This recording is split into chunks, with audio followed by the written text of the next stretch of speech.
আসসালামু আলাইকুম। আশা করি সবাই ভালো আছেন। ক্রিয়েটিভ মাহফুজ চ্যানেলের পক্ষ থেকে আপনাদেরকে জানাচ্ছি শুভেচ্ছা। আমরা আজকে মাইক্রোসফট এক্সেলের হোম ট্যাবের কিছু কাজ দেখব। এর মধ্যে ফন্ট, অ্যালাইনমেন্ট, নাম্বার এই কাজগুলো আজকে আমরা দেখব। ফন্ট ফরম্যাটিংটা প্রথমে আমরা দেখব। তো আমরা এক্সেলে হোম ট্যাবে ক্লিক করলাম। করার পরে আমাদের এখানে যে টেক্সটগুলো আছে এইটা আমরা সিলেক্ট করলাম।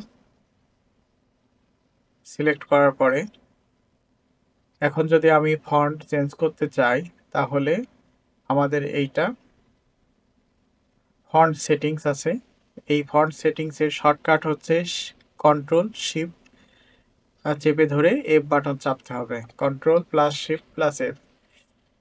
তো এখানে কিছু অটোমেটিক দেওয়া আছে, আর এখানে ড্রপ ডাউনে ক্লিক করলে আরও বেশি ফিচার পাবো। তো আমরা এইটা পরে করব, তার আগে আমরা এখানে যে ফিচারগুলো দেওয়া আছে সেইটা আমরা দেখে নিই। তো প্রথমেই দেয়া আছে ফন্ট নেম।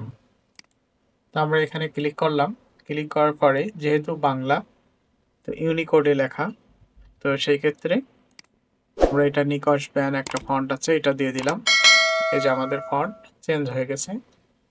এখন ফন্ট সাইজ 10 আছে, এটা আমরা আমাদের দরকার অনুসারে চেঞ্জ করতে পারি। এটা আমি 12 করে দিলাম। এরপরে আছে হচ্ছে বোল্ড। আমি যদি বোল্ড করি তাহলে সকল লেখা বোল্ড হয়ে যাবে। সকল লেখা বলতে যেগুলো আমি সিলেক্ট করে রাখবো সেই সেলগুলোর লেখাগুলো বোল্ড হবে। তো আমরা প্রথমেই সকল টেক্সটটাই সিলেক্ট করে নিয়েছি আমাদের যা লেখা ছিল। তো এই জন্য বোল্ড বিতে ক্লিক করার পরে এইটা সবই বোল্ড হয়ে গেছে। এরপরে আইতে ক্লিক করলে কন্ট্রোল প্লাস আই হচ্ছে শর্টকাট, এটা বাঁকা হবে, মানে ইটালিক বলে আর কি। আর ইউ আন্ডার স্কোর যেটা আছে আন্ডারলাইন, এইটাই যদি আমি চাপ দিই তাহলে সব লেখার নিচেই একটা করে আন্ডারলাইন তৈরি হবে। আবার যদি আমি চাপ দিই এইগুলো সব উঠে যাবে। এরপরে আছে বটম বর্ডার। তো এখানে বটম বর্ডার বলতে এইটা হচ্ছে বর্ডার আইকন। আমরা এখানে ড্রপ ডাউনে ক্লিক করলে এখানে বটম বর্ডার আছে, top border, left border, right border, no border.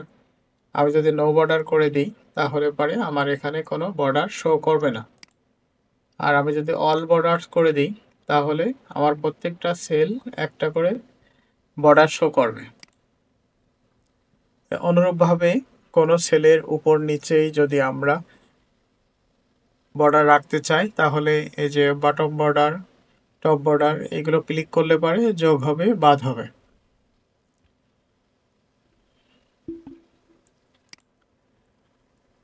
এরপরে আছে ফিল কালার। তো এখানে ফিল কালারে ক্লিক করার পরে আমরা যে কালারটা সিলেক্ট করব সেই কালারটা আমাদের সিলেক্ট করা সেলগুলোতে যোগ হবে।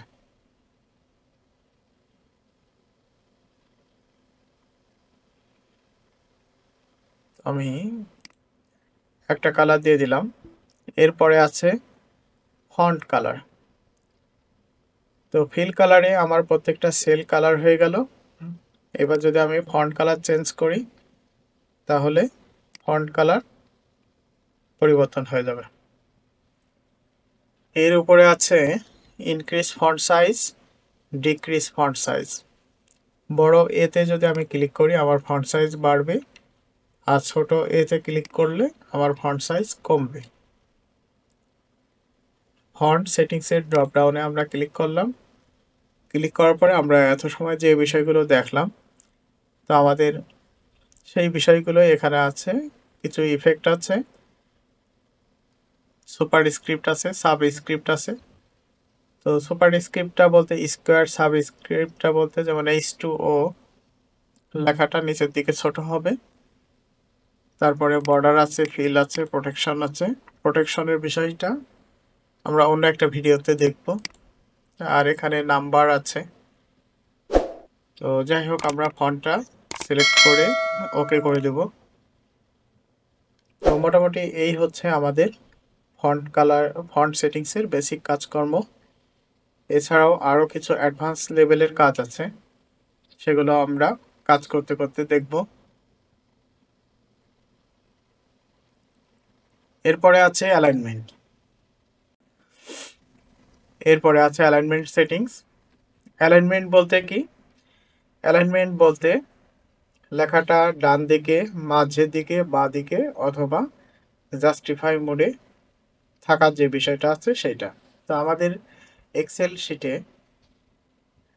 এখানে আমাদের দুইটা লাইন দেওয়া আছে, আবার নিচেই অ্যালাইনমেন্টগুলো দেওয়া আছে, left alignment, centre alignment, right alignment. আর এখানে আছে টপ অ্যালাইন, আরেকটা আছে মিডল অ্যালাইন, আরেকটা হচ্ছে বটম অ্যালাইন। তো আসলে সেলের মধ্যে লেখাগুলো সেলের উপরে থাকবে, মাঝে থাকবে, নিচেই থাকবে, এইটা ঠিক করার জন্য আমাদের টপ, সেন্টার বা মিডল অ্যান্ড হচ্ছে বটম অ্যালাইনমেন্ট ব্যবহার করা হয়। তো আমরা টপ অ্যালাইনে ক্লিক করলাম, আমাদের সেলের লেখাটা উপরের দিকে উঠে গেছে। আমি যদি লেফট অ্যালাইন ক্লিক করি তাহলে এটা লেফট, বাম দিকে, সেলের বাম দিকে চলে আসবে। আমি যদি সেন্টার অ্যালাইনে ক্লিক করি তাহলে লেখাগুলো সেন্টার অ্যালাইনে চলে আসবে। রাইট অ্যালাইনে ক্লিক করলে লেখাগুলো ডান দিকে আসবে। আর এখানে উপরে বটম অ্যালাইনে যদি ক্লিক করি লেখাগুলো সেলের নিচের দিকে আসবে এবং বাম দিকে আসবে। এছাড়াও কিছু কর্নার বেসিস রোটেশন আছে, যেমন হচ্ছে অ্যাঙ্গেল কাউন্টার ক্লকওয়াইজ আছে। এটাই যদি আমরা ক্লিক করি আমাদের লেখাগুলো অ্যাঙ্গেল হয়ে গেছে। এরপরটা আবার আছে অ্যাঙ্গেল ক্লকওয়াইজ, এটাও আবার আরেক ফরম্যাটের ওরিয়েন্টেশন হয়েছে। যদি আমি ভার্টিক্যাল টেক্সট নেই তাহলে লেখাগুলো পরপর চলে আসছে। এরপরে যদি রোটেট টেক্সট নেই লেখাগুলো আড়াআড়ি হয়ে গেছে সেলের মধ্যে। তো আমরা যদি পূর্বের অবস্থায় ফেরত আসতে চাই তাহলে পুনরায় এই সেটিংসগুলোতে ক্লিক করতে হবে। এরপরে আছে, এইটা হচ্ছে ওয়ার্ক টেক্সট। যেমন ধরেন আমরা এই আমাদের উপরে টপ সেলটা সিলেক্ট করা আছে, এখানে ওয়ার্ক টেক্সটটা ইনেবল দেখাচ্ছে। এটাই যদি আমরা ক্লিক করি তাহলে লেখাটা যেটুকু সেল সাইজ আছে ততটুকু আসছে, আর যেগুলো সেলের সাইজ অনুসারে অ্যাডজাস্ট হয়নি সেগুলো হাইড হয়ে গেছে। তো যদি আমরা ওয়ার্ক সেটিংসে ক্লিক করি ওয়ার্ক টেক্সট, তাহলে পরে লেখাগুলো, সেলগুলো অটোমেটিক লেখাগুলোকে শো করবে। এর জন্য যতটুকু জায়গা প্রয়োজন ততটুকু জায়গা এখানে অ্যাসাইন করবে। আরেকটা বিষয় হচ্ছে দুইটা সেল আমরা কিভাবে মার্জ করতে পারি। তো ধরেন আমরা এই B1 এবং C1 দুইটা সেল নিলাম, নেওয়ার পরে আমরা এই দুইটা সেলকে আমি এখন মার্জ করে দেখাবো। এখানে মার্জ অ্যান্ড সেন্টার। তো এখন merging cells only keeps the upper left value and discard other values. তার মানে বলছে শুধু বাম পাশে যে ডেটাটা আছে সেটা রাখবে আর বাদ বাকিগুলোকে মুছে ফেলবে। তো আমরা এটা ওকে করে দিলাম, তাহলে পরে আমার B1 সেলে যে ডাটাটা ছিল সেই ডাটাটা এখানে শো করছে। যাই হোক, আমরা এটা আনডু করে আবার দুইটা সেলে নিয়ে আসলাম। এবার আছে merge across, merging cells only keeps the upper left value and discard other value, okay করে দিলাম। তাহলেও শুধু আগে সেলের ডাটা করছে। আমরা এটা আবার আনডু করলাম, দুইটা সেল সিলেক্ট করলাম, করার পরে মার্জ সেলে ক্লিক করলাম, ওকে করলাম। আবার যদি আনমার্জ করতে চাই তাহলে পরে এই যে আমাদের লাস্ট অপশন যেটা আছে আনমার্জ সেল, সেক্ষেত্রে আমাদের দুইটা সেল আবার দুইটা সেলে কনভার্ট হয়েছে কিন্তু ডাটাটা আর ফেরত পাওয়া যায়নি। এরপরে অ্যালাইনমেন্ট সেটিংসে যাব। অ্যালাইনমেন্ট সেটিংসে যাওয়ার পরে আমরা এখান থেকেও এই সেটিংসগুলো করে আসতে পারি এবং মার্জ সেলস করলে পরে দুইটা সেল এখান থেকেও মার্জ হয়ে যাবে। তো এখন এখানে টাইম স্ট্যাম্প আছে, এটা হচ্ছে জেনারেল আছে, এটাও জেনারেল। এগুলো হলো জেনারেল টাইপের ডাটা। আর এইটা যেটা আছে তারিখ এবং সময়, এটা হচ্ছে কাস্টম। কাস্টম আসলে কি আছে আমরা দিয়ে মোড়ে ক্লিক করে দেখি। কাস্টমে আছে মান, ডেট, ইয়ার এবং এইজ মানে ঘন্টা এবং মিনিট মানে মিনিট, ঘন্টা এবং মিনিটের ডাটাটা এখানে সেভ করেছে। তার মানে তারিখ এবং সময়টা এখানে সংরক্ষণ করেছে। এরপরে আমরা পরের সেলটা দেখি, এটাও আছে জেনারেল। জেনারেল মানে এখানে টেক্সট আছে, এটাও জেনারেল টাইপের ডেটা, এটাও জেনারেল টাইপের ডেটা। আমরা যদি এখানে 500 লিখিয়ে, আচ্ছা এটাও হচ্ছে জেনারেল টাইপের ডাটা, বাট আমরা যদি মনে করি এই ডাটাটা আমরা নাম্বার মোডে নিয়ে আসবো, জাস্ট আমরা সেটিংসে যেয়ে নাম্বারে ক্লিক করব। ক্লিক করার পরে এখানে যেটা বলছে যে ডেসিমাল প্লেস হবে কিনা, যদি ডেসিমাল প্লেস হয় তাহলে আমরা 2 রাখবো, বা 4 সংখ্যা ডেসিমাল হলে সেটা রাখবো।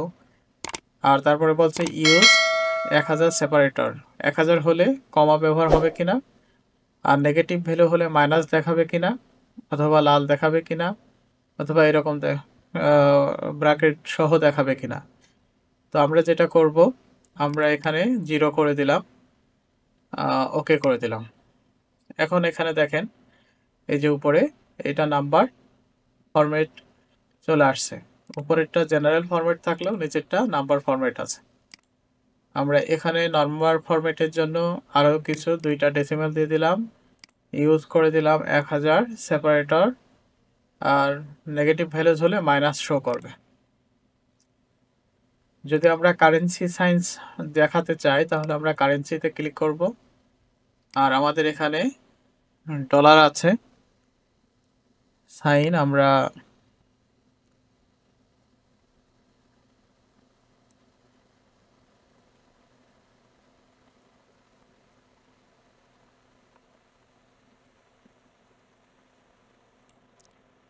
বিডিটির ফরম্যাট এখানে আছে,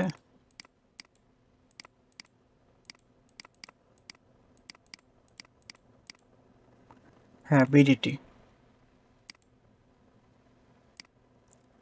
নিচের দিকে বিডিটি পাওয়া যাবে। আমরা জাস্ট বিডিটি সিলেক্ট করে দেব, বিডিটি। ওকে, এই যে আমাদের বিডিটির সাইন চলে আসছে, তার মানে বিডিটি মানে হচ্ছে বাংলাদেশি টাকা 500। এরপরে এটা হচ্ছে ইনক্রিজ ডেসিম্যাল, আমরা যদি ক্লিক করি আমাদের ডেসিম্যাল বাড়বে। এটা হচ্ছে ডিক্রিজ ডেসিম্যাল, ক্লিক করলে ডেসিম্যালের কমবে। এরপরে আছে পার্সেন্টেজ স্টাইল, তারপরে আছে কমা স্টাইল, তারপরে আছে অ্যাকাউন্টিং নাম্বার ফরম্যাট। তো আমরা আজকের ভিডিও আমাদের এই পর্যন্তই। আশা করি পরের একটা ভিডিওতে বাকি কাজগুলো দেখব। আসসালামু আলাইকুম। আমাদের চ্যানেলটি ভালো লাগলে অবশ্যই সাবস্ক্রাইব করার অনুরোধ।